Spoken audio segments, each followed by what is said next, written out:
ప్రియమైన దేవుని వర్లారా, Bible open city India international సిలబస్ను అనుసరించి క్రైస్తవ్యం మతమా మార్గమా? ఎక్కువ మంది మతమని భావించటం వల్ల మిగిలిన మతాలతో క్రైస్తవ్యాన్ని పోల్చటం,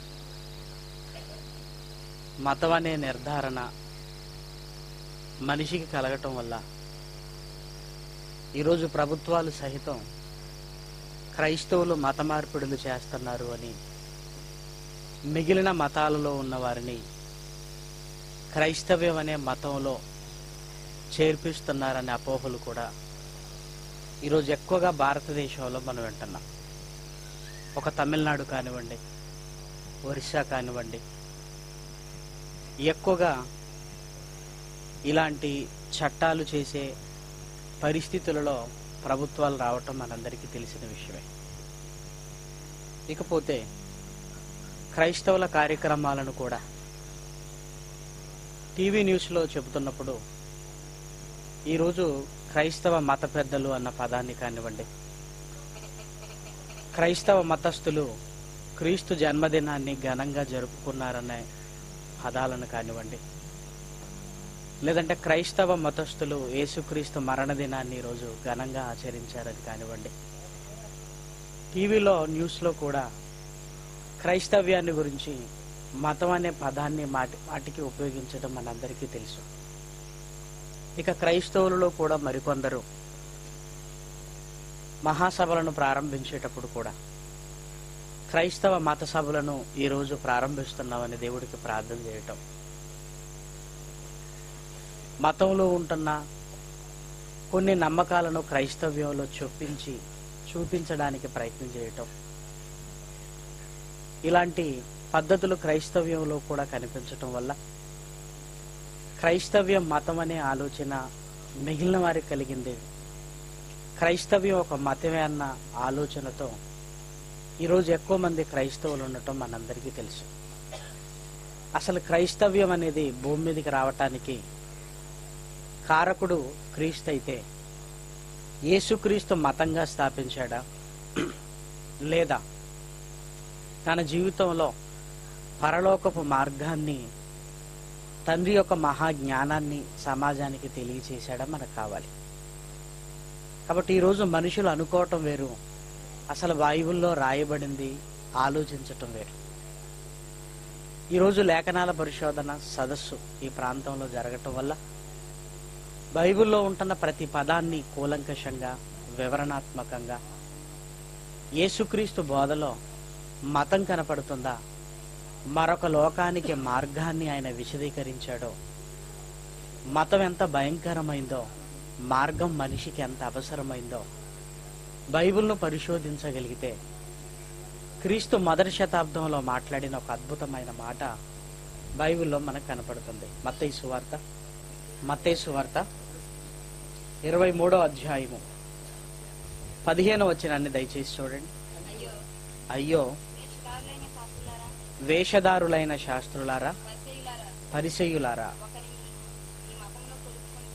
ఒకని మీ మతములో కలుపుకొనుటకు మీరు సముద్రమును భూమిని చుట్టి వచ్చెదరు. అతడు కలిసినప్పుడు అతన్ని మీకంటే రెండంతలు నరకపాత్రునిగా చేయుదురు. యేసుక్రీస్తు మొదటి శతాబ్దంలో తన 33.5 సంవత్సరాల జీవిత కాలంలో అప్పటికీ ధర్మశాస్త్రాన్ని బోధించడానికి అప్పగింపబడిన శాస్త్రులను, పరిసయ్యులను, ధర్మశాస్త్రోపదేశకులను ఉద్దేశించి ఒకరిని మీ మతములో కలుపుకొనుటకు అన్నాడు. అంటే యేసుక్రీస్తు మతాన్ని గురించి ప్రస్తావిస్తున్నది అప్పుడుంటున్న యూదా మతాన్ని గురించి మాట్లాడుతున్నాడు. యూదా అనేది ఒక తెగ. ఆ తెగకు దేవుడు మతాన్ని ఇవ్వలేదు, కానీ సత్య సంబంధమైన ధర్మశాస్త్రాన్ని ఇచ్చాడు. ధర్మశాస్త్రపు విలువ తెలియక ధర్మశాస్త్రంలో నుండి మహాజ్ఞాన సంగతులు చెప్పటానికి బదులు ఒక తెగకు సంబంధించింది యూదా అన్నదైతే యూదా మతముగా మార్చేసుకున్నారు. దేవుడిచ్చింది వేరు, మనిషి మార్చుకున్నది వేరు. దేవుడిచ్చింది జ్ఞానం అయితే ఆ జ్ఞానాన్ని చెప్పడానికి బదులు మనిషి మతాలను సృష్టించుకున్నాడు. అందుకే యేసుక్రీస్తు వారిని ఉద్దేశించి మాట్లాడుతూ ఒకరిని మీ మతములో కలుపుకొనుటకు అన్నాడు. అలాంటప్పుడు యేసుక్రీస్తు బోధిస్తున్నది మతం కాదన్నమాట. ఒకరిని మీ మతములో కలుపుకొనుటకు అని మతాన్ని గురించి విమర్శిస్తూ కలిసిన వాణ్ణి మీకంటే రెండంతలు చెడ్డవాణ్ణిగా చేస్తారని మతంపై యేసుక్రీస్తు విరుచుకపడుతున్నాడే తప్ప తనేదో ఒక మతాన్ని ప్రారంభిస్తున్నట్టుగా యేసుక్రీస్తు మాటల్లో మనకు కనపడటం లేదు. మరి ఈ మతాలు పుట్టడానికి మనిషి కారకుడు. దేవుడు మహాలోకానికి రావడానికి మనిషి ముందు మార్గాన్ని పరిస్తే మార్గాన్ని మూసివేసిన మనుషుల ఆలోచనల వల్ల మతాలు తెరుచుకున్నాయి.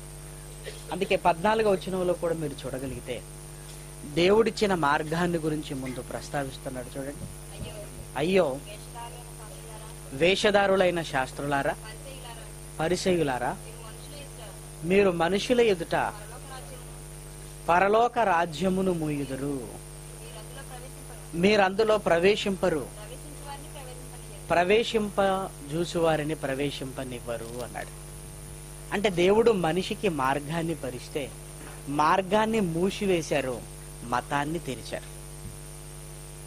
దేవుడు మనిషి చేతికి ధర్మశాస్త్రాన్ని ప్రారంభంలో ఇచ్చాడు. ధర్మశాస్త్రాన్ని ఇచ్చింది పరలోకానికి మనిషి రావటానికి మాత్రమే. కాబట్టి దేవుడిచ్చిన పరలోక సంబంధమైన ధర్మశాస్త్ర గ్రంథాన్ని, పరలోకపు మార్గాన్ని మూసివేశారు. 15వ వచనంలో మీరు చూడగానే మతాన్ని తెరుచుకున్నారు. అంటే దేవుడు చెబుతున్నది వేరు, మనిషి చేస్తున్నది వేరు అని మనకు స్పష్టంగా అర్థమవుతుంది. అందుకే ఈరోజు ఏ మతాలను గురించి మనం ఆలోచించినా ఆ మతాలకు మూల పురుషుడు ఎవరో మనిషి కనపడుతుంటాడు. మనుషుల ఆలోచన వల్లనే ఈరోజు పుట్టగొడుగుల్లా మతాలు పుట్టుకొచ్చాయి. కానీ మనిషికి కావలసింది భూమి మీద బ్రతికినన్నాళ్ళు మతం కోసం ప్రాకులాడటం ముఖ్యం కాదు. మనిషికి మరణం తర్వాత మరో లోకానికి వెళ్ళవలసిన మార్గం కావాలి. అందుకే పరలోక రాజ్యాన్ని మూసివేశారు. పరలోక రాజ్యాన్ని మూసివేయటం కాకుండా మనుషుల ఆలోచనలో పుట్టిన మతాలను తెరిచి ఆ మతంలో అందరినీ కలుపుకొనటానికి సముద్రమును భూమిని చుట్టి వచ్చేదరు అన్నాడు.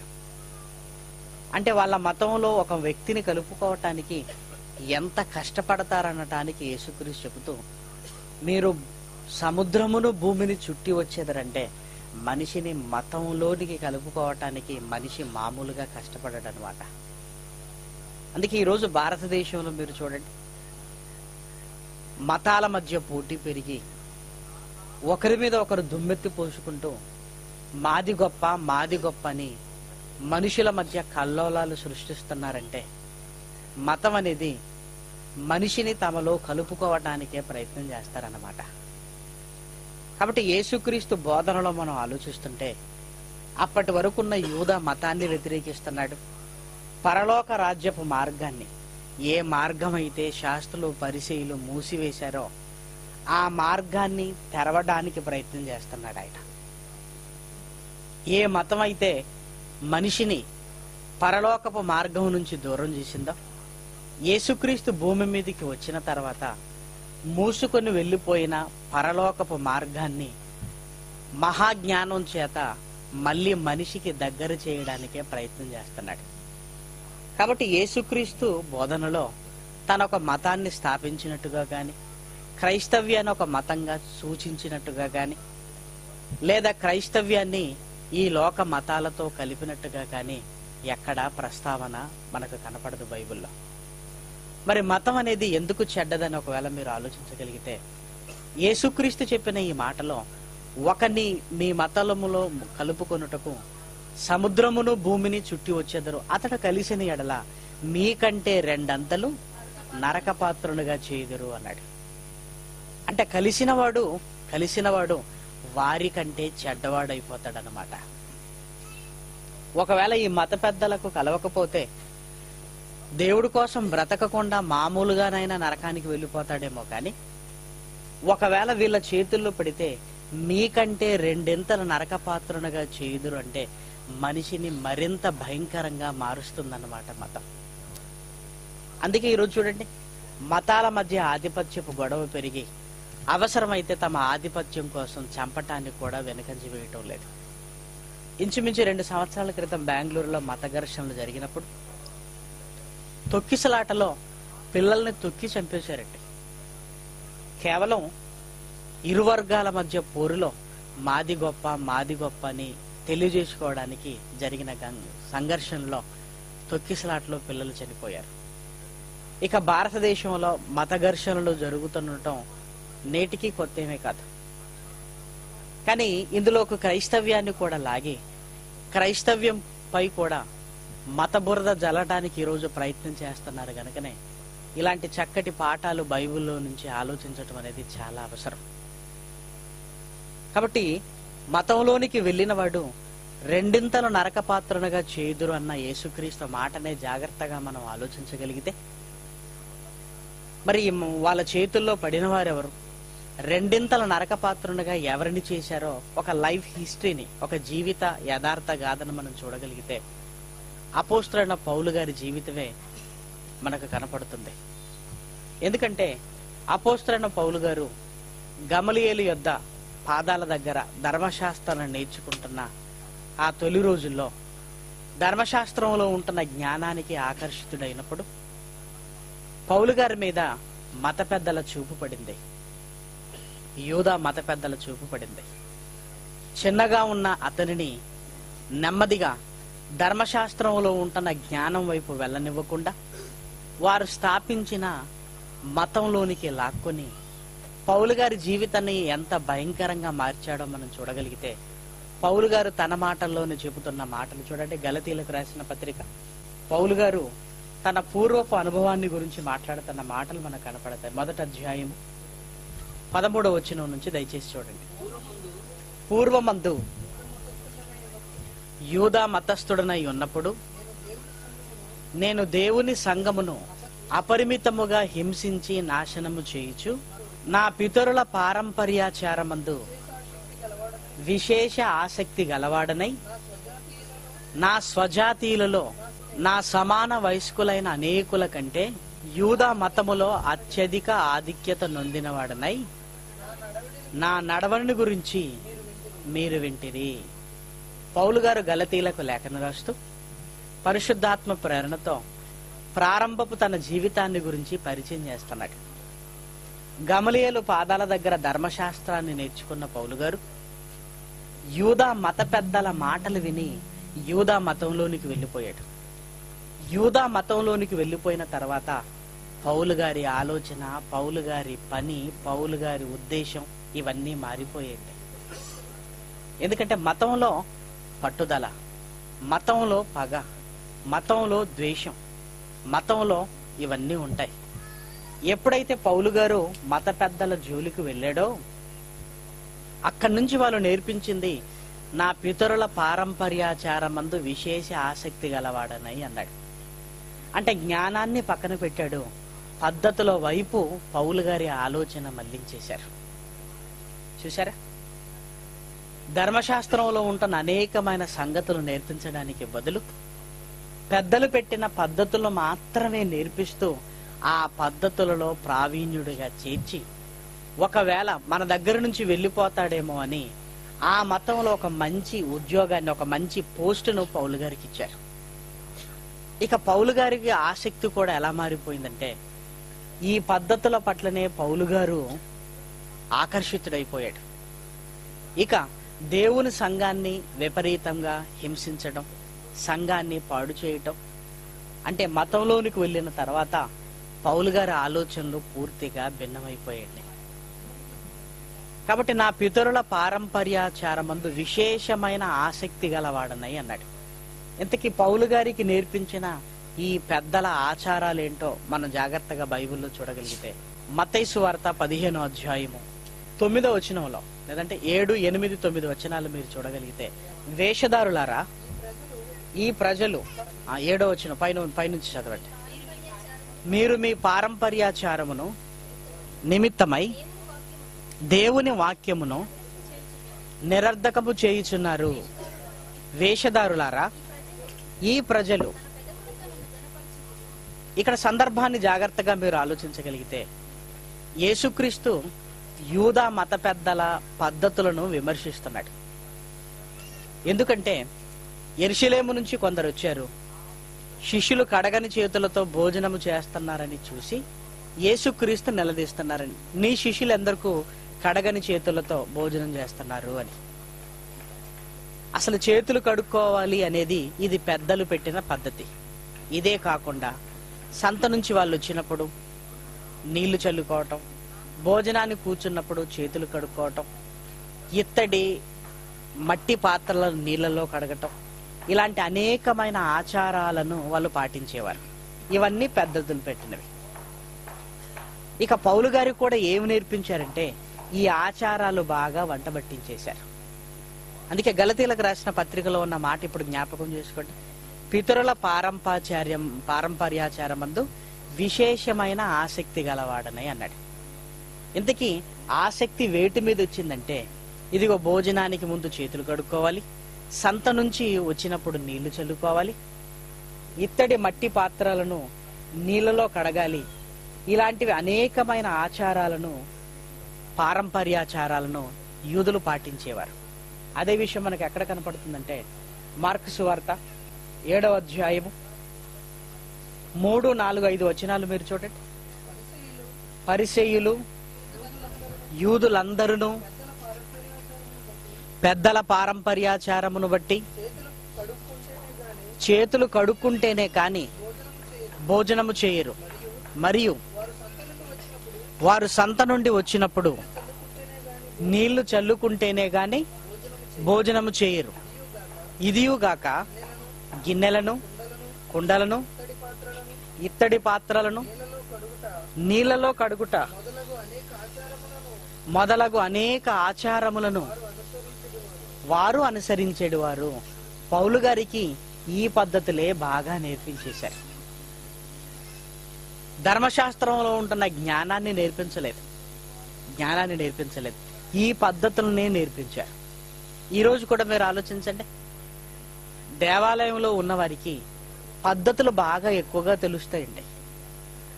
దేవాలయానికి వెళ్ళగానే ఏ పాట పాడాలి, కూర్చుని ఎన్ని పాటలు పాడాలి, నిలబడి ఎన్ని పాటలు పాడాలి, ప్రభు వాళ్ళకి ఏ పాట పాడాలి, చందాకి ఏ పాట పాడాలి, ఇవన్నీ క్రమం తప్పకుండా అందరికీ తెలుస్తాయి. ఈ పాటే పాడాలన్న నియమం ఎవరు పెట్టారంటే పెద్దలు పెట్టారు.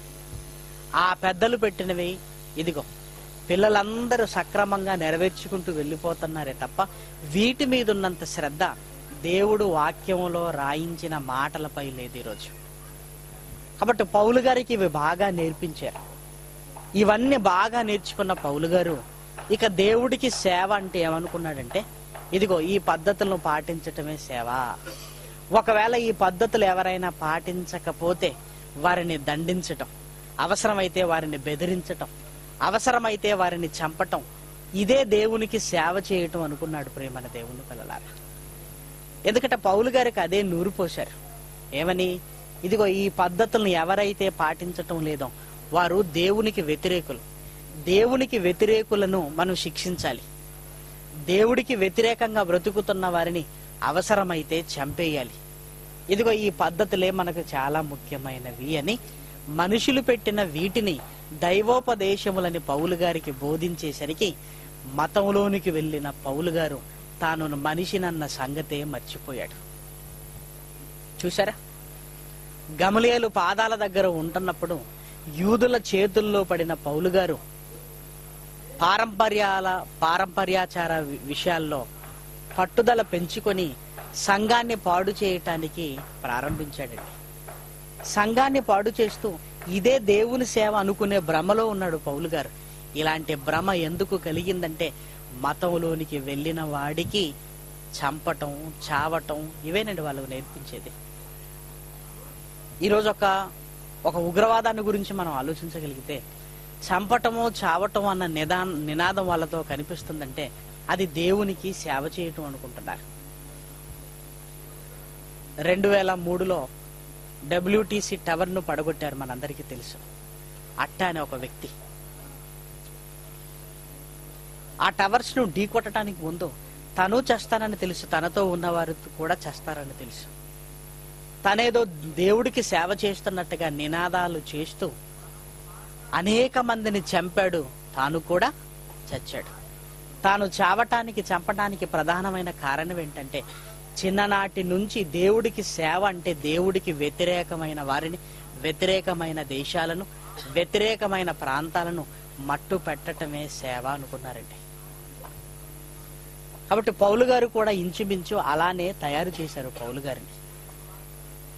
దేవుడంటే ఆసక్తి కలిగిన పౌలు గారు ఈ ఆచారాలను వంటబట్టించుకున్న తర్వాత, ఇదిగో ఈ ఆచారాలను చాలా మంది తృణీకరిస్తున్నారు, ఇదిగో క్రీస్తును నమ్మిన వారట, వాళ్ళు క్రైస్తవులట, ఇదిగో దేవునికి వ్యతిరేకంగా బ్రతుకుతున్నారని పౌలు గారికి నూరు పోసి సంఘాన్ని పాడు చేసే ఒక భయంకరమైన వాడుగా పౌలు గారు మారిపోయాడండి.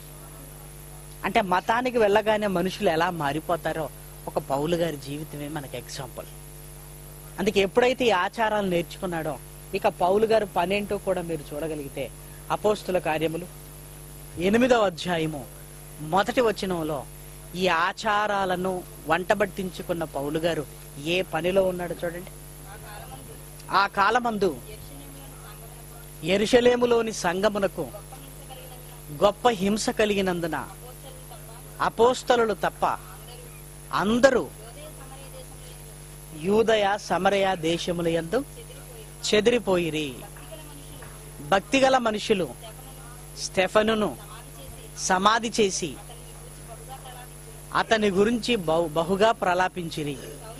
సౌలైతే ఇంటింటా జొచ్చి పురుషులను స్త్రీలను ఈడ్చుకొని పోయి చెరసాలలో వేయించి సంఘమును పాడు చేయుచుండెను. మతంలోనికి వెళ్ళిన తర్వాత పౌలు గారు దేవునికి వ్యతిరేకమైపోయాడు. దేవుని పిల్లల్ని చెరసాలలో వేయించి సంఘాన్నంతా పాడు చేశాడు. అప్పటికే స్టెఫెను చావుకు కూడా కారకుడయ్యాడు. మనకి 7వ అధ్యాయం చివరి మాటలో కనపడుతుంటదండి. స్టెఫెన్ గారు చావుకు కూడా సమ్మతించినట్టుగా మనకు కనపడుతుంది. అంటే సంఘాన్ని పాడు చేసే దేవునికి వ్యతిరేకగా మారాడు. ఇలా వ్యతిరేకగా మారటానికి ప్రధానమైన కారణం మతంలోనికి వెళ్ళటమే. ఇకపోతే సంఘాన్ని పాడు చేసిందే చాలదనుకోకుండా తన జీవిత లక్ష్యాన్ని చెబుతున్నాడు చూడండి. అపోస్తుల కార్యములు 9వ అధ్యాయము 1వ వచనం. సౌలు ఇంకను ప్రభు యొక్క శిష్యులను బెదిరించుటయు హత్య చేయుటయును తనకు ప్రాణాధారమైనట్టు. ఈ బెదిరించడాన్ని, చంపడాన్ని దేనిగా స్వీకరిస్తున్నాడంటే అసలు నేను భూమి మీద బ్రతుకున్నదే చంపడానికి, బెదిరించడానికి. ఎవరిని? క్రీస్తులో ఉన్న వారిని, క్రీస్తు శిష్యులని. వారిని ఎందుకు చంపాలనుకుంటున్నాడు? ఇదిగో మన పద్ధతులను వాళ్ళు వ్యతిరేకిస్తున్నారు. చేతులు కడుక్కోవటం లేదు, నీళ్లు జల్లుకోవటం లేదు. చూసారా? పెద్దలు పెట్టిన వాటి విషయంలో మాత్రం మనిషి పట్టుదలగా ఉన్నాడు. దేవుడిచ్చిన వాక్యం దగ్గర మాత్రం మనిషి ఆలోచనలే లేకుండా పోయిందంటే. ఇక పౌలు గారు ఎలా మారిపోయాడు చూడండి. ప్రాణాధారం అంటే అసలు నేను బ్రతుకున్నడానికి కారణం ఇదిగో చంపటమే, బెదిరించటమే. ముందు చెప్పి చూస్తాను, వినకపోతే బెదిరిస్తాను, ఒకవేళ బెదిరించిన వినకపోతే చంపేస్తాను. అంటే ఒక రౌడీ షీటర్గా మారిపోయాడు, ఒక హంతకుడుగా మారిపోయాడు, ఒక ప్రేమ లేనివాడుగా మారిపోయారు. ఒక మాటలో చెప్పాలంటే ఒక క్రూర మృగానికి ఉన్న స్వభావం వచ్చిందండి. ఎందుకు? ఈడ్చుకొని పోతున్నాడు, చెరసాలలో వేస్తున్నాడు. ఒక పౌలు గారు ఇలా మారిపోవటానికి కారణం యూదా మతంలో పౌలు గారు జాయిన్ అవటమేనండి. యూదా మతంలోనికి పౌలు గారు వెళ్ళటమే. ఇప్పుడు యేసుక్రీస్తు అన్న మాట మీరు జ్ఞాపకం చేసుకుంటే, అయ్యో శాస్త్రులారా, పరిచయులారా, ఒకని మీ మతములో కలుపుకొనుటకు మీరు భూమిని సముద్రమును చుట్టి వచ్చేదరు. ఒకడు మీతో కలిసిన ఎడల అతని రెండింతలు నరకపాత్రునిగా చేయుదురు. గమలీయేలు పాదాల దగ్గర ఉన్నప్పుడు మాత్రం జ్ఞానం పట్ల ఆకర్షితుడైన పౌలు గారు వీళ్ళ చేతుల్లో పడిన తర్వాత జ్ఞానాన్ని పక్కన పెట్టి పారంపర్యాచార పద్ధతుల మీద ఆసక్తిని పెంచుకొని ఇదిగో బెదిరించటం చేస్తున్నాడంటే ఒక రౌడీలా మారిపోయాడు. బెదిరించటం అంటే ఎవరు చేసే పని? ఒక రౌడీ షీటర్లు చేసే పని అండి. మతంలోకి వెళ్ళిన తర్వాత ఒక రౌడీ షీటర్లా మారిపోయాడు. ఇక హత్య చేయటం, ఒక హంతకుడుగా మారిపోయాడు. ఇప్పుడు చెప్పండి, ఒక రౌడీ షీటర్ ఒక హంతకుడుగా మారిపోయాడంటే పౌలు గారు ఇలా మారటానికి ఆ రోజు మనుషులు స్థాపించుకున్న యూదా మతం కారణం కదా. అందుకేనండి మతం అనేది ఎప్పుడు మనిషికి మంచిది కాదు. ఈ రోజు కూడా చూడండి, మతాలలో ఉన్న వారికి మానవత్వం అనేది కనిపించదండి. క్రూర మృగాల్లా ఉంటారు. ఆధిపత్యం కోసం హత్యలు, ఆధిపత్యం కోసం ఎంత గొడవలైనా చేయటానికి ఈ రోజు ముందుంటారు. అందుకే ప్రేమ కనిపించదు. సాటి సహోదరుడు అన్న మమకారం ఉండదు. ఎందుకంటే మతంలో అలాంటి విషయాలు నూరిపోస్తారు గనక. కాబట్టి పౌలు గారి జీవితం దేవునికి చాలా దూరం అయిపోయింది. ఇలాంటి పరిస్థితుల మధ్య దమస్కులో కూడా క్రీస్తు శిష్యులు ఉన్నారని విని అక్కడ వారిని కూడా పట్టి యెరూషలేముకు తీసుకొని వచ్చి చెరసాల్లో వేయటానికి అధికారాన్ని తీసుకున్నాడు. ఇక ఇలాంటి వాడు ఒకడు మతంలో ఉంటే మత పెద్దలకి ఎంత సంతోషం అండి. అందుకే పౌలు గారికి ఒక పదవిని కట్టబెట్టి ఒక గుర్రాన్నిచ్చి పౌలు గారి చేతికి ఒక కత్తినిచ్చి, ఇదిగో నువ్వు సేవ చేయి, నిన్ను బట్టి దేవుడు ఎంతో ఆనందంగా ఉన్నాడు అని పౌలు గారిని రెచ్చగొట్టేసరికి దమస్కులో కూడా పద్ధతులను వ్యతిరేకిస్తున్న వారు ఉన్నారని వాళ్ళని పట్టి తీసుకొని రావడానికి వెళ్ళాడండి. మార్గ మధ్యంలో ఉన్నప్పుడు మరి పౌలు గారికి దర్శనం కలిగింది. యేసుక్రీస్తు కనిపించాడు. అప్పటి వరకు నేను సేవ చేస్తున్నాను అనుకునేవాడు. అప్పుడు మాత్రం అర్థమైపోయిందండి. ఎందుకు? నీవెవడు అని పౌలు గారు అనగానే అప్పుడు యేసుక్రీస్తు చెప్పిన మాట ఏంటి? నేను లోకరక్షకుని అని చెప్పటం లేదు, నీవు హింసిస్తున్నా యేసుని అన్నాడు. పౌలు గారు ఆశ్చర్యపోయారు. ఇప్పటి వరకు నేను సేవ చేస్తున్నాను అనుకున్నాను కదా, ఇదంతా సేవని నాకు మత పెద్దలు నేర్పించారు కదా, అంటే ఇప్పటి వరకు నేను చేసింది తప్పనమాట. ఇప్పటి వరకు నేను చేసింది తప్పనమాట. దమస్కు మార్గ మధ్యంలోనే యేసుక్రీస్తు భూమి మీద స్థాపించింది మార్గం అన్న సంగతి తెలిసింది. అక్కడి నుంచి పౌలు గారి జీవితం మళ్ళీ మార్పు చెందించటం ప్రారంభమైందండి. అప్పటి వరకు దేవుడికి దగ్గరగా ఉన్నాను అనుకున్న పౌలు గారు స్వయంగా యేసుక్రీస్తే నువ్వు నన్ను హింసిస్తున్నావన్న పదాన్ని విని ఇప్పటి వరకు నేను చేసింది దేవుడికి వ్యతిరేకమైన పనులన్నమాట. మరి పెద్దలు నాకు నేర్పించింది ఇదే సేవను నేర్పించారు, అంటే నాకు తప్పుడుగా బోధించారన్నమాట. మళ్ళీ పెద్దల దగ్గరికి వెళ్ళలేదండి, మత పెద్దల దగ్గరికి వెళ్ళలేదు. ఇప్పటి వరకు వాళ్ళ చేతుల్లో పడి నేను మోసపోయింది చాలు. ఇప్పటి వరకు దేవునికి వ్యతిరేకంగా నేను చేసిన కార్యక్రమాలు చాలు. యేసుక్రీస్తు కనిపించకపోయి ఉంటే ఆ రోజు యేసుక్రీస్తు మార్గమధ్యంలో తాను స్థాపించింది మార్గమని, తన కొరకు సేవ చేయవలసిన విధానం ఇది కాదని ఆ రోజు పౌలు గారి చెప్పకపోతే పౌలు గారి జీవితాన్ని అసలు ఊహించగలవా? ఊహించలేవండి. ఆ రోజు యేసుక్రీస్తు చెప్పిన తర్వాత యేసుక్రీస్తు మాటను బట్టి అననీయ దగ్గరికి పంపించాడే తప్ప మళ్ళీ యూదుల మత పెద్దల దగ్గరికి వెళ్ళమని యేసుక్రీస్తు చెప్పలేదండి. ఎందుకు అననీయ దగ్గరికి వెళ్ళమన్నాడంటే, ఇదిగో నా మార్గాన్ని చక్కగా నీకు విశదీకరించి చెబుతాడు, అననీయ దగ్గరికి వెళ్ళు అన్నాడు. ఆ రోజు నుంచి మతంలో నుంచి మళ్ళీ పౌలు గారు ఎక్కడికి వచ్చాడు? మార్గంలోకి వచ్చాడండి. ఇక మార్గంలోకి వచ్చిన తర్వాత పౌలు గారి ఆలోచనలు మనం చూడగలిగితే, మార్గంలో పడిన తర్వాత మళ్ళీ తన జీవితాన్ని గురించి పౌలు గారు అంటున్న మాట చూడగలిగితే, గలతీలకు రాసిన పత్రిక 1వ అధ్యాయము, గలతీలకు రాసిన పత్రిక 1వ అధ్యాయము 15వ వచనాన్ని చూడండి. అయినను తల్లి గర్భమునందు పడినది మొదలుకొని నన్ను ప్రత్యేకపరిచి తన కృపచేత నన్ను పిలిచిన దేవుడు నేను అన్యజనులలో తన కుమారుణ్ణి ప్రకటింపవలనని ఆయనను నా యందు బయలుపరచ అనుగ్రహించెను. మార్గంలోకి వచ్చిన తర్వాత మళ్ళీ తన జీవితాన్ని గురించి చెబుతున్నాడు. మతంలో ఉన్నప్పుడు ఏం చెప్పాడు? సౌలైతే బెదిరించుటయు హత్య చేయుటయు తనకు ప్రాణాధారమై ఉంది అన్నాడు. అంటే నేను ప్రాణాలతో ఉండటానికి కారణం ఇదిగో ఈ కార్యక్రమాలే అన్నాడు. మార్గంలోకి వచ్చిన తర్వాత తన జీవితాన్ని గురించి ఆలోచించుకున్న తర్వాత ఇప్పుడేమంటున్నాడో తెలుసా? తల్లి గర్భమున పడింది మొదలుకొని నన్ను ప్రత్యేకపరిచింది. ఈ భూమి మీదికి నేను వచ్చిన తర్వాత క్రీస్తును ప్రకటించాలన్న ఉద్దేశంతోనే నేను పుట్టాను అంటున్నాడు. అంటే మార్గంలోకి వచ్చిన తర్వాత తన పుట్టుక పరమార్థం అర్థమైంది, తన జీవిత లక్ష్యం అర్థమైందండి. తన జీవిత లక్ష్యం అర్థమైపోయింది. ఇక మతంలో నుంచి మార్గంలోకి వచ్చిన తర్వాత మళ్ళీ పౌలు గారి జీవితాన్ని మనం చూడగలిగితే, మతంలో ఉన్నప్పుడు సంఘాలను పాడు చేశాడు, మార్గంలోకి వచ్చిన తర్వాత సంఘాలను కట్టాడు. మతంలో ఉన్నప్పుడు మార్గంలో ఉన్నప్పుడు చూడండి, మతంలో ఉన్నప్పుడు చెరసాలకు అనేక మందిని తీసుకుని వెళ్ళి వేయించాడు, చెరసాలలో వేయించాడు. మార్గంలోకి వచ్చిన తర్వాత తనే క్రీస్తు కొరకు చెరసాలకు వెళ్ళాడండి. అందుకే ఫిలోమోను పత్రిక కూడా చెరసాలలో ఉండి రాయించిందే. ఏమని రాస్తుంటాడు? క్రీస్తు ఖైదీనైనా నేను, పౌలను నేను. క్రీస్తు ఖైదీ ఎందుకైందా? అప్పుడు క్రీస్తును నమ్మిన వారిని ఖైదీ చేస్తే ఆ తర్వాత క్రీస్తు కొరకు తనే ఖైదీగా మారిపోయాడు. చూసారా?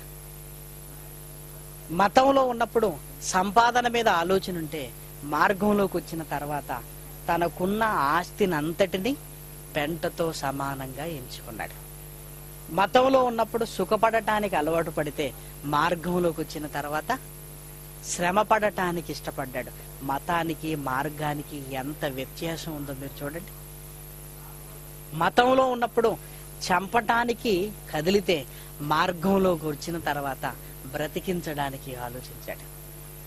దేవుని మహాజ్ఞానాన్ని చెప్పి ఆల్రెడీ మరణ స్థితిలో ఉంటున్న మనిషిని జీవంలోడికి నడిపించడానికి, బ్రతికించడానికి పౌలు గారు తాను కష్టపడుతున్నాడు. మతంలో ఉన్నప్పుడు చేసింది వేరు, మార్గంలో ఉన్నప్పుడు మళ్ళీ చేస్తున్నది వేరు. మనం అనుకుంటుంటాం సౌలు పౌలుగా మారాడు అని. కేవలం పేరే కాదండి, పౌలు గారి జీవితమే మారిపోయింది. అంతకు ముందు చేసిన కార్యక్రమాలకి, క్రీస్తును అంగీకరించిన తర్వాత పౌలు గారు చేసిన కార్యక్రమాలకి అసలు పొత్తు కుదరదు. వ్యతిరేకమైన కార్యక్రమాలు. అప్పుడు మానవత్వం లేనివాడుగా ఉన్నాడు, ఆ తర్వాత మనిషిని ప్రేమించేవాడుగా మారిపోయాడు. ఇప్పుడు ఆలోచించండి, మతం అనేది మనిషికి అవసరమా? ఒకవేళ మతం అనేది మనిషికి అవసరం అయితే మతంలోనికి వెళ్ళిన ప్రతి వాడు ఇదిగో పౌలు గారు లాగే మారిపోతాడు. ఎలా? ఒకప్పుడు సౌలుగా ఉన్నప్పుడు ఎలా ఉన్నాడో అలాగే ప్రతి మనిషి మారిపోతాడండి. ఈరోజు మాది మతం అని చెప్పుకుంటున్న ప్రతి ఒక్కరూ తమ కోసం ప్రాకులాడటంలో ఇలాంటి లక్షణాలే కలిగి ఉంటారు. కానీ మార్గంలోకి వస్తే సమాజానికి అవసరమైన వాడుగా మారుతాడు. ఎందుకు? మార్గంలో ఉన్నవాడు ప్రేమిస్తాడే తప్ప ద్వేషించడు. మార్గంలో ఉన్నవాడు అవసరమైతే ప్రాణం పెడతానే తప్ప ప్రాణాన్ని తీయడు. మార్గంలో ఉన్నవాడు అవసరమైతే తన సంపాదన ఇస్తాడే తప్ప సంపాదించుకోవాలన్న ఆలోచన ఉండదండి. చూసారా? ఆ తర్వాత పౌలు గారి జీవితాన్ని చూస్తుంటేనండి, ఇక సమయం అనక అసమయం అనక సువార్తను ప్రకటించాలి అని పౌలు గారి తాపత్రయం అనేది మనకు కనపడుతుంది. చూసారా? మతంలో ఉన్నప్పుడు నరకానికి దగ్గరయ్యాడు, మార్గంలో పడిన తర్వాత పౌలు గారు ఏమంటున్నాడో తెలుసా? ఇదిగో కడ వరకు నా విశ్వాసాన్ని కాపాడుకుంటాను నేను, ఇక మీదట నా కొరకు జీవ కిరీటం ఉంచబడి ఉన్నది అన్నాడు. మతంలో ఉన్నవాడు నరకానికి వెళితే మార్గంలో ఉన్నవాడు మహాలోకానికి, పరలోకానికి వెళ్తాడు. ఎంత స్పష్టంగా మతాన్ని గురించి, మార్గాన్ని గురించి బైబిల్లో రాయబడి ఉంటే క్రైస్తవ్యాన్ని కూడా మతంలో కలిపి చూడటం అనేది ఎంతవరకు అవసరం? అసలు ఆ మాట బైబిల్లో లేనప్పుడు, అలాంటి ప్రకటనలు బైబిల్లో రాయబడినప్పుడు, అసలు క్రైస్తవ్యాన్ని చూపిస్తున్నప్పుడు, మనిషికి అవసరమైన ఒక మంచి మార్గాన్ని నిర్దేశిస్తున్నప్పుడు ఈరోజు క్రైస్తవ్యాన్ని మతంతో కలిపి చూడటం అనేది చాలా విచారకరమైనది. ఇక క్రీస్తుతో ఉన్న పేతురు గారు కూడా క్రైస్తవ్యాన్ని గురించి పరిచయం చేస్తూ ఒక మంచి మాట రాశాడు చూడండి. పేతురు గారు రాసిన మొదటి పత్రిక 4వ అధ్యాయం 16వ వచనాన్ని దయచేసి చూడండి. ఎవడైనను క్రైస్తవుడైనందుకు బాధ అనుభవించిన ఎడల అతడు సిగ్గుపడక ఆ పేరును బట్టియే అన్నాడు. క్రైస్తవుడు అనేది పేరు అన్నాడు. క్రైస్తవ్యాన్ని గురించి మాట్లాడుతూ అతడు ఆ పేరును బట్టియే, ఇది నేమ్ అన్నాడు, పేరు అన్నాడు. పేరు ఎలా మతం అవుద్ది చెప్పండి? నా పేరు సునీల్, ఇది పేరు. ఇది ఏ మతం అంటే నేనేం చెప్పగలను? అలాగే మీకు పేర్లున్నాయి. అవి మిమ్మల్ని గుర్తించడానికి పెట్టుకున్న పేర్లే తప్ప మీ పేరుకు మతాలకు సంబంధం లేదండి. ఫర్ ఎగ్జాంపుల్గా గాంధీ ఉన్నాడు. తన అహింసా మార్గాన్ని భారతదేశానికి చాటిన తర్వాత గాంధీ మార్గాన్ని అనుసరించేవారు ఇప్పటికీ ఉన్నారు. వారిని గాంధేయవాదులు అన్నారు, గాంధేయవాదులు అన్నారు, గాంధీగిరి అన్నారు. ఇప్పుడు గాంధీని అనుసరించే వారిని గాంధేయవాదులు అన్నారు. ఇప్పుడు గాంధేయవాదులు అనగానే గాంధీ ఫాలోవర్స్ గా మనకు అర్థమవుతుంది. అదేవిధంగా అంబేద్కర్ ఉన్నాడు. అంబేద్కర్ మార్గదర్శక సూత్రాలను పాటిస్తూ అంబేద్కర్ ఫాలోవర్స్ కూడా ఉన్నారు, అనుచరులు కూడా ఉన్నారు. వారిని అంబేద్కరిస్టులు అన్నారు. అదేవిధంగా మార్కిస్టులు అన్నారు, లెనినిస్టులు అన్నారు. ఈ మార్క్ అనేది పేరు, గాంధీ అనేది పేరు. వారిని అనుసరిస్తున్నారు గనక మార్కిస్టులు అన్నారు, గాంధేయవాదులు అన్నారు. ఏమంటే వీళ్ళకి మతాలకి ఏమైనా సంబంధం ఉందా? మతాలకి సంబంధం ఏమీ లేదు. గాంధీ ఏ మతం అంటే ఏం చెప్పగలం చెప్పండి? గాంధీ అనేది ఒక పేరు. అలాగే క్రీస్తు అనేది కూడా ఒక పేరు. ఒకవేళ క్రీస్తు అనేది పేరు కాకుండా ఈరోజు మతం అయిందంటే మరి గాంధీది ఎందుకు మతం కాలేదు? ఒక అంబేద్కర్ది ఎందుకు మతం కాలేదు? ఆలోచించండి ఒక్కసారి. వారిని అనుసరించే వారిని మతంతో నిమిత్తం లేకుండా అనుచరులు అని పిలుస్తున్నారు, అనుచరులు అని పిలుస్తున్నారు. ఇంకా కాస్త ఆలోచించగలిగితే ఈరోజు అభిమాన సంఘాలు కూడా ఉన్నాయండి హీరోలకి. వారిని అభిమానించేవారు ఉన్నారు. ఈ అభిమానించే వారిని మీది పలాని మతం అన్నారు అనుకోండి, మతం వేరు, అభిమానం వేరు. ఇక క్రైస్తవులని మనకు ఎందుకు నామకరణం జరిగిందంటే యేసుక్రీస్తు జీవితానికి మనం ఆకర్షితులయ్యాం. ఆయన చెప్పిన మాటల ప్రకారంగా నడుచుకోవాలనుకుంటున్నాం. కాబట్టి ఆయనను బట్టి క్రైస్తవులుగా మనల్ని పిలుస్తున్నారే తప్ప క్రీస్తు అనేది పేరైతే అది మతం ఎలా అయింది? మరి క్రీస్తును అనుసరించే వారిని క్రైస్తవులు అన్నారు. మరి క్రీస్తు చెప్పిన మార్గం క్రైస్తవ్యం. అసలు ఇది మతానికి సంబంధించింది కానే కాదు. ఒకవేళ క్రీస్తుది మతం అయితే అంబేద్కర్ది కూడా మతం అయిపోవాలి, గాంధీది కూడా మతం అయిపోవాలి. వాళ్ళవి మతాలు కాకుండా మార్గాలుగా కనపడుతున్నప్పుడు యేసుక్రీస్తు స్థాపించినది ఎందుకు మతమైపోయిందంటే మిగిలిన మతాల వల్లే క్రీస్తును కూడా మతపు రొచ్చులోకి లాగారని మనకు అర్థమైపోతూనే ఉంది. అయినా ఒక దగ్గర నుంచి ఇంకొక దగ్గరికి ప్రయాణం చేసే వ్యక్తికి మతం అవసరం లేదండి. ఏమంటే విశాఖపట్నం నుంచి మోదవలసకి రావాలి, రైల్వే స్టేషన్లో ఉండి నేను ఏ మతం పట్టుకుంటే వెళతాను అని అడిగామనుకోండి, మతం పట్టుకుంటే అక్కడే ఉంటాం, బస్సు పట్టుకుంటే ఇక్కడికి వస్తాం. లేదంటే నేను మోదవలసకి వెళ్ళాలి, ఏ మతంలో జాయిన్ అవ్వమంటారంటే మతంలో జాయిన్ అయితే వెళ్ళవు, మార్గం తెలుసుకుంటే నువ్వు వెళ్ళగలవు. మరి యేసుక్రీస్తు భూమి మీదకి వచ్చి పరలోకానికి వెళ్ళే మార్గాన్ని మనకు చూపించాడు. అలాంటప్పుడు ఇది మతం ఎలా అవుతుంది చెప్పండి? ప్రయాణించే వాడికి మార్గం కావాలి, ప్రయాణించే వాడికి గమ్యస్థానం తెలియాలి. ఆ గమ్యస్థానాన్నే చూపించలేని మతాలు ఈరోజు మనిషికి అవసరమా? గమ్యస్థానాన్ని చూపించిన యేసుక్రీస్తు మాటలు ఎలా మతపు మాటలుగా అవుతాయి చెప్పండి? కాబట్టి ఆ పేరును బట్టి ఏ అన్నాడు, ఆ పేరును బట్టి ఏ అన్నాడు. కాబట్టి క్రైస్తవ్యం అనేది పేరును బట్టి వచ్చిందే తప్ప మతానికి దీనికి సంబంధం లేదు. పోనీ యేసుక్రీస్తు జీవితాన్ని అయినా మీరు ఆలోచించండి. యేసుక్రీస్తు జీవితంలో మతపు ఛాయలు కనిపించవండి. నిన్ను వలె నీ పొరుగువారిని ప్రేమించండి అన్నాడు. పొరుగువారిని చంపమన్నది మతం, ప్రేమించమన్నది యేసుక్రీస్తు. కాబట్టి ఆయన మాటలకు, ఆయన జీవితానికి, మతంలో ఉంటున్న వారి మాటలకి, వాళ్ళ పట్టుదలకు చూడగలిగితే నరకానికి పంపించడానికి మతాలుంటే పరలోకానికి పంపించడానికి క్రీస్తు మాటలు ఉపయోగపడుతున్నాయి. కాబట్టి ప్రియమైన దేవుని పిల్లలారా, భూమి మీద నుంచి పరలోకానికి వెళ్ళాలనుకుంటున్న మనకి క్రీస్తు చూపిన మాటలు కావాలి. ఆ మాటలే మహాజ్ఞానంగా బైబిల్లో రాయబడింది. ఆ మాటలను మనం అనుసరిస్తున్నాం గనక క్రైస్తవులు అని పిలువబడ్డామే తప్ప అసలు క్రైస్తవ్యం అనేది మతమే కాదు. ఆ రోజు ధర్మశాస్త్రాన్ని మతముగా ఇవ్వలేదు దేవుడు. ఆ తర్వాత క్రీస్తు భూమి మీదకి వచ్చిన తర్వాత మతం అనే ప్రస్తావన కనబడలేదు. మరి మతాలుగా మారిపోయంటే మనుషుల ఆలోచనల వల్ల ఆ రోజు యూదా మతం ప్రారంభింపబడింది. అదే క్రీస్తు కాలం వరకు కొనసాగింపబడింది. కాబట్టి యేసుక్రీస్తే యూదా మతాన్ని వ్యతిరేకించినప్పుడు ఈ భూమి మీద ఉంటున్న ఏ మతాన్నైనా ఆయన సమర్థించగలడా? ఏ మతాన్ని సమర్థించలేడండి.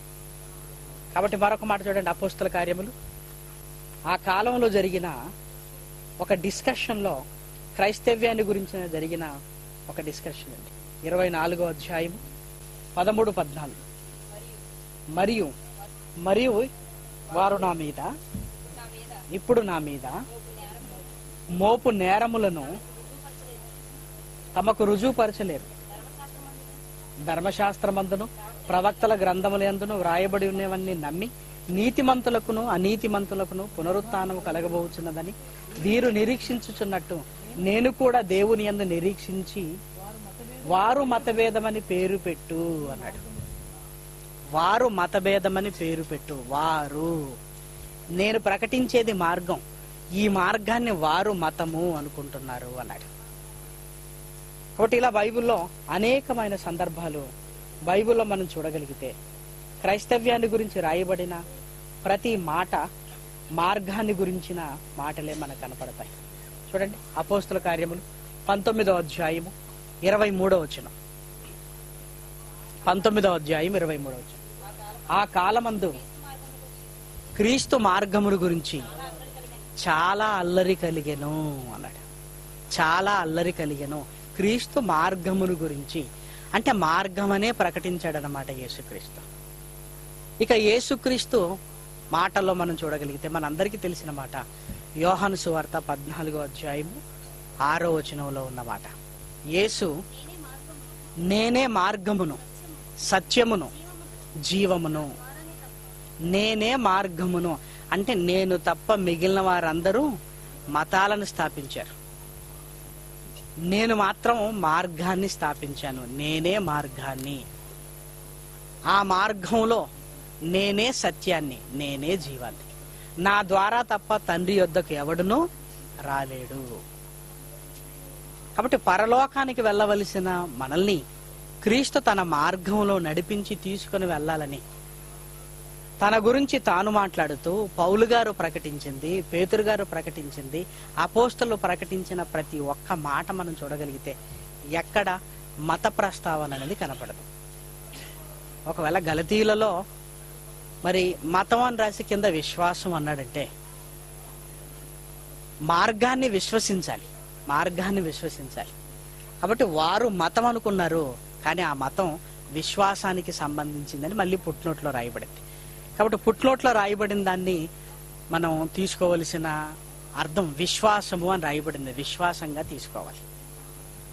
కాబట్టి ఈ మార్గాన్ని విశ్వసించి యేసుక్రీస్తు మార్గంలో నడవాలే తప్ప క్రైస్తవ్యాన్ని మతం అని ఈరోజు ప్రకటిస్తున్న వారికి బైబిల్ పట్ల అవగాహన లేకపోవటం వల్లే ఇలాంటి తప్పుడు అభిప్రాయాలు క్రీస్తు నేర్పించిన మహాజ్ఞానంపై అనేక మంది ఈరోజు చల్లుతున్నారు. కాబట్టి క్రైస్తవులుగా, క్రీస్తు నమ్మిన వారుగా, క్రీస్తును అనుసరించేవారుగా, క్రీస్తును ధరించుకున్నవారుగా సమాజంలో మార్గంలో ఉంటున్న నువ్వు పౌలు గారు మార్గంలో ఉంటున్నప్పుడు ఎలా ఉన్నాడో అలా ఉండాలి. ప్రేమ కలిగి, ధనం మీద ఆశ లేకుండా, అవసరమైతే ప్రాణాలు పెట్టేవారుగా, సంఘాన్ని స్థాపించేవారుగా, అవసరమైతే మనకున్నవన్నీ సమాజానికి దేవుడి కొరకు ధారపోసేవారుగా ఉండమనే పౌలు గారి జీవితంలో మనకు కనపడుతుంది. ఎందుకంటే మార్గంలో ఉన్నవాడు అలా ఉంటాడు. ఒకవేళ మనకు కూడా మిగిలిన మతస్థుల ఆలోచనలు వచ్చాయనుకోండి, అంటే నువ్వు కూడా మార్గంలో లేనట్టే.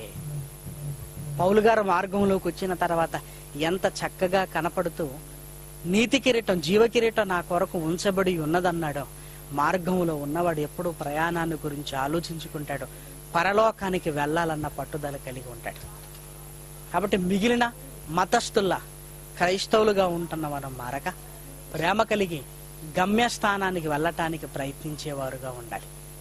కాబట్టి క్రైస్తవ్యాన్ని మతంగా ఆలోచిస్తున్న వారికి బైబిల్లో ఉంటున్న అనేకమైన సందర్భాలు చూయించి మరి వాళ్ళని ఎడ్యుకేట్ చేసే విధంగా, ఇది మతం కాదు మార్గం అనే ఈ మహాజ్ఞానాన్ని తెలియజేసే విధంగా క్రైస్తవులుగా మరి ఈరోజు సమాజంలో ప్రకటించవలసిన బాధ్యత మనపై ఉంది. కాబట్టి క్రైస్తవ్యం ఎన్నటికి ముమ్మాటికి మతం కానే కాదు, పరలోకానికి తీసుకుని వెళ్ళగలిగే ఏకైక మార్గము. ప్రార్థన చేసుకుందాం.